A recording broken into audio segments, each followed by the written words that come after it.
Hello friends, welcome to my channel. চেন্নাইয়ের দুই innings মিলিয়ে করেছে মাত্র 23 রান।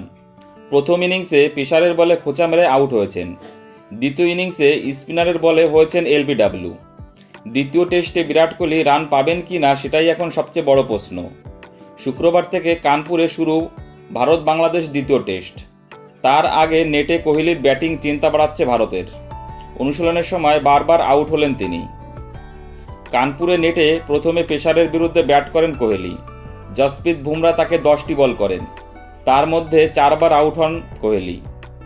একবার কোহলিকেই এলবিডব্লিউ করেন বুমরা, 2বার তার ব্যাটে লেগে বল স্লিপ অঞ্চলে চলে যায়, একবার শর্ট লেগে ক্যাচ দেন তিনি। 4বারেই কোহলি স্বীকার করে নেন তিনি আউট হতেন।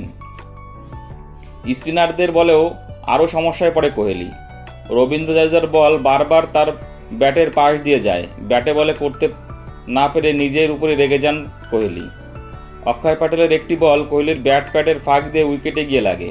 দেখে বোঝাই যাচ্ছিল স্বাভাবিকভাবে শট খেলতে সমস্যা হচ্ছে কোহলির।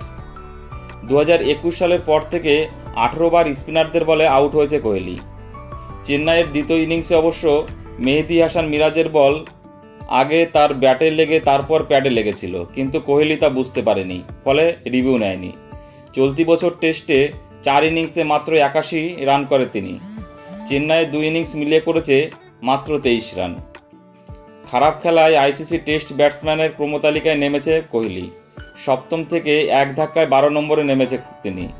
কানপুরে ফিরতে পারবেন কি না সেদিকে নজর রয়েছে সকলেরই, কিন্তু নেটে তিনি যেভাবে বারবার আউট হলেন তা চিন্তা বাড়ায় রোহিত শর্মা ও গৌতম গম্ভীরদের। বন্ধুরা, ভিডিওটি ভালো লাগলে অবশ্যই লাইক, কমেন্টস এবং শেয়ার করে দিও এবং চ্যানেলটি সাবস্ক্রাইব করে দিও। সকলে ভালো থেকো, ধন্যবাদ।